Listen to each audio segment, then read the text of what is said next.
কাজটা একেবারেই ঠিক হচ্ছে না নাথ বউ। কতদিনের নিয়ম, আমাদের ভোগ রাখতে নেই। ঠাকুরপো তো কোনো কালেই জাত টাত মানেনি। বামুন ছাড়া দেবতার পুজো ভোগ কোনোটাই যে করা যায় না সেটা তো তুই মানিস, তুই জানিস। তাছাড়া তুই নিজে হাতে ভোগ রাঁধলেও সেটা কি মন্দিরের পুরুতরা নিবেদন করতে দেবেন বলতো? আমি সত্যি বুঝিনি গো দিদি যে এত কাণ্ডি ঘটে যাবে। আমি শুধু আমার মনে সার্থক করেছিল, এখন মায়ের যা ইচ্ছে তাই হবে। মা, দাসমশাই তো সমস্ত বন্দোবস্তই করে ফেলেছেন। আপনারা কি করবেন বলে স্থির করলেন? বাবা আপনিই বলুন, ভোগ রাঁধলে আমাদের পাপ হবে। মা কি সেই ভোগ গ্রহণ করবেন? আমার শুধু একখানাই পারতো না মায়ের কাছে, আমি যেন তিনার মনের বিশ্বাস ফিরিয়ে আনতে পারি, তাহলে সব পাপ চলে যাবে।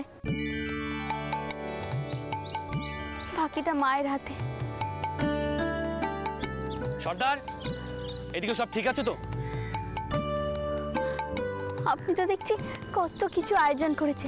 আজ কি গোটা নলাটির নখ পেশাদ পাবেন? হ্যাঁ রানী, এখানে যত গরিব দুঃখী আছে আমি চাই সকলকে তুমি পাত পেড়ে খাওয়াও, আর আমি এও চাই সকলে তোমার হাতে রান্না খাক। জয় মা নলাটেশ্বরী, জয় মা নলাটেশ্বরী, জয় মা নলাটেশ্বরী, জয় মা নলাটেশ্বরী।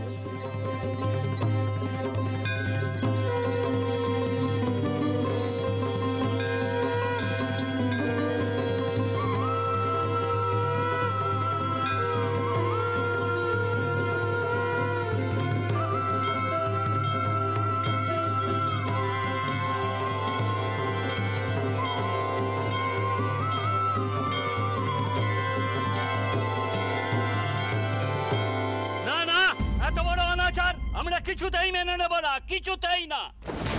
যাতে বাহিষ্য হয়ে কিনা মায়ের ভোগ রান্না করার দুঃসাহস দেখাচ্ছে, এটা অন্যায়।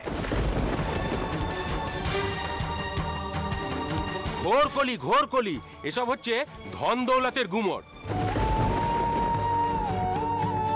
জাতপাতের বিচার নেই, শুধুমাত্র অর্থের জোরে এরা যা কিছু তাই করলেই হলো।